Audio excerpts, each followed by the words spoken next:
মই গাড়ীখন লৈ মানে ৰুমৰ পৰা ওলাই আহিলোঁ মোটামুটি 20 কিলোমিটাৰ ৰানিং কৰিছোঁ গাড়ী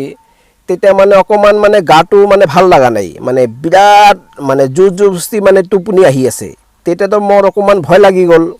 মই কি কৰিলোঁ জানে না গাড়ীখন মানে ধুনীয়াকৈ ছাইড কৰিলোঁ মানে বহুত ছাইড এই চাওক ইমান ছাইড কৰিছোঁ এইটো চাওক কিমান ছাইড কৰিছোঁ ছাইড কৰাৰ পিছত মানে এই মই বাফালে আহিছোঁ মানে এইটো মোৰ বাফালে ছিট আৰু এইটো হ'ল মোৰ ষ্টাৰ্টিং চাওক এই যে মই এইটো এৰি দিছোঁ বাফালে আহিছোঁ এনেকুৱা আৰামছে ছিটখন বেণ্ড কৰি মই আধা ঘণ্টা আৰামছে ধুনীয়াকৈ টোপনি দি দিছোঁ জানে না আৰু টোপনি দিয়াৰ পিছত এতিয়া গাটো ভাল লাগিলে এতিয়াতো মই আৰামছে গাড়ী লৈ লাগিলে মই গুৱাহাটী যাব পাৰিম একো নাই আৰু তেতিয়াতো আৰু টেনশ্যন নাই গতিকে মানে নিজৰ ছেফটি নিজৰ লাইফ চব নিজৰ হাতত আৰু মই কেইটামান বস্তু ল'লোঁ অকণমান পানী দিছোঁ চকুত এতিয়া পানী ভাল লাগিল অকণমান এতিয়া চাওক মই কি খাম দেখা ল'লোঁ আপেল খাই দিছোঁ এতিয়া মই চুনগাম